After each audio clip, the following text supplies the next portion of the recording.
Welcome to today's Catholic Daily Readings from Christus Dominus Bread of Life. A reading from the book of Jeremiah. And the leaders said to the king, "We petition you to put this man to death, for he is deliberately weakening the hands of the men of war who have remained in the city, and the hands of the people, by speaking to them with these words. For this man is not seeking peace for this people, but evil." And King Zedekiah said, "Behold, he is in your hands, for it is not lawful for the king to deny you anything." Therefore they took Jeremiah and cast him into the pit of Melchiah, the son of Abimelech, which was in the vestibule of the prison. And they lowered Jeremiah by ropes into the pit, where there was no water, only mud. And so Jeremiah descended into the mire. Then Ebed-melech the Ethiopian, a eunuch who was in the king's house, heard that they had sent Jeremiah into the pit, and also that the king was sitting at the gate of Benjamin.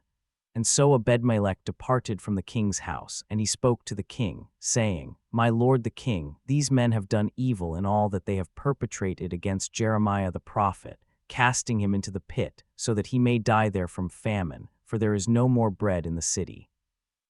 And so the king commanded Ebed-melech the Ethiopian, saying, "Take with you 30 men from here, and lift Jeremiah the prophet from the pit before he dies."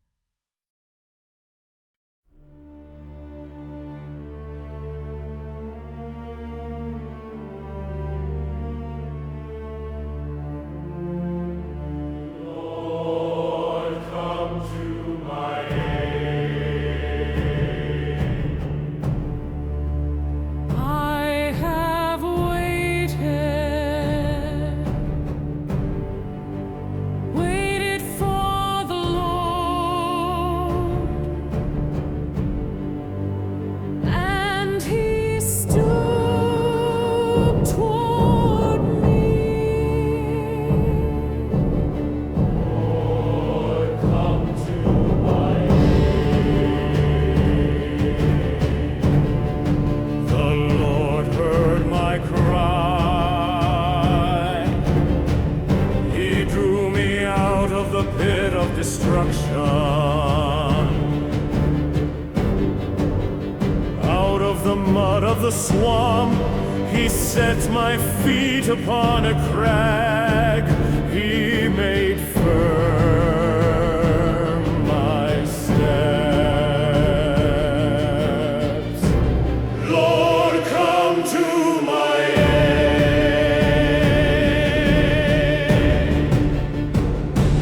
put a new song into my mouth, a hymn to our God. Many shall look on in awe and trust in the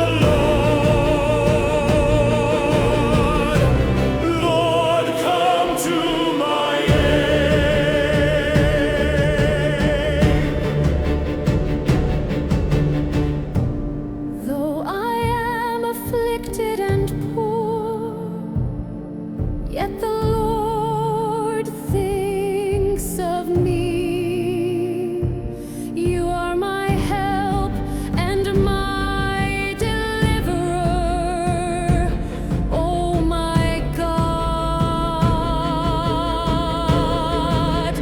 Hold not back. Lord, come to my aid.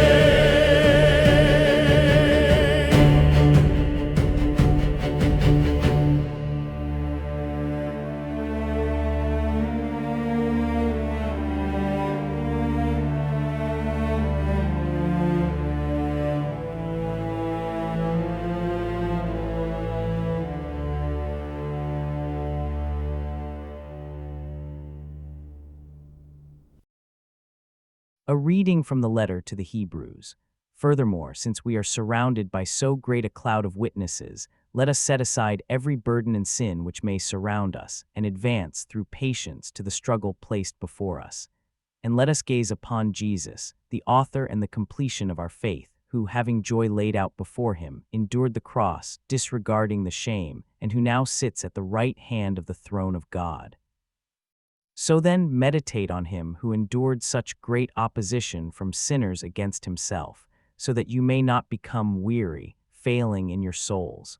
For you have not yet resisted unto blood, while striving against sin. A reading from the Holy Gospel according to Luke. I have come to cast a fire upon the earth, and what should I desire except that it may be kindled? And I have a baptism with which I am to be baptized, and how I am constrained until it is accomplished. Do you think that I have come to give peace to the earth? No, I tell you, but division.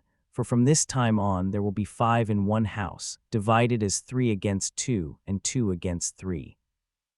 A father will be divided against a son, and a son against his father, a mother against a daughter, and a daughter against her mother, a mother-in-law against her daughter-in-law, and a daughter-in-law against her mother-in-law. Join us for today's reflection. Your sister calls you after church on Sunday. She's crying. Her teenage son just announced he's questioning everything about faith, and her husband thinks maybe they should stop forcing religion on the kids. 3 generations of Sunday mass attendance might end with her. She asks you what she should have done differently, and you realize you don't have an answer because you've been asking yourself the same question. This is the fire Jesus came to bring. Not the warm glow of family harmony, but the blazing furnace that separates what's real from what's pretense. When he says he came to set the earth on fire, he's not talking about evangelical enthusiasm or religious excitement. He's talking about the kind of heat that reveals what's actually made of gold and what just looks like it. Look at Jeremiah. The prophet wasn't thrown into that cistern because he was preaching heresy. He was nearly murdered because he was telling the truth at the worst possible time. Jerusalem was under siege, morale was crumbling, and Jeremiah kept insisting that surrender was God's will. From a human perspective, he was actively sabotaging the war effort. From God's perspective, he was the only one seeing clearly. That cistern represents exactly where authentic faith leads you. Not to success, popularity, or family peace, but to a muddy pit where even your own people want you dead. Jeremiah sank into the muck because he refused to adjust God's message to make it more palatable. He chose truth over survival, and it nearly killed him. But here's what the story teaches us about God's rescue plan. Ebed-melech, an Ethiopian outsider, was the only one with enough moral clarity to see that murdering a prophet was wrong. Sometimes salvation comes from the most unexpected sources, from people who aren't supposed to understand, but somehow see what the insiders miss completely. The writer of Hebrews understood this dynamic perfectly. He tells us that Jesus endured the cross for the joy set before him, scorning its shame. The word scorning is crucial here. Jesus didn't grit his teeth and bear the humiliation. He dismissed it as irrelevant compared to what he was accomplishing. He treated the world's ultimate rejection as a minor inconvenience on the way to resurrection. This is the choice Jesus is forcing on his disciples in today's gospel. When he talks about division in families, he's not being needlessly provocative. He's preparing them for the inevitable consequence of following someone whose kingdom operates by completely different rules than earthly power structures. Your teenage son who's questioning faith isn't necessarily rebelling against God. He might be rebelling against the version of Christianity that prioritizes appearance over authenticity, tradition over transformation, comfort over cost. The fire Jesus brings burns away religious pretense, and sometimes what we thought was solid faith turns out to be mostly cultural habit. But here's the challenge that most of us try to avoid. Neutrality is impossible. You're always serving someone or something. The only question is what or whom. Jesus isn't offering to be one option among many in your spiritual portfolio. He's demanding exclusive loyalty precisely because divided loyalty always serves the wrong master. When your family starts fracturing over faith issues, when your commitment to following Christ creates tension at work, when your values put you at odds with cultural expectations, you're not experiencing a failure of evangelization. You're experiencing the normal consequence of light entering darkness. Some people will move toward the light. Others will retreat further into shadow. The division isn't your fault. It's the inevitable result of truth meeting deception.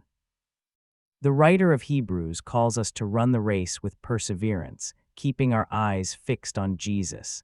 This isn't a suggestion for athletic improvement. It's a survival strategy for people who choose to follow someone the world killed for being too truthful, too loving, too committed to God's way over human convenience. Your sister's family crisis isn't a sign that faith doesn't work.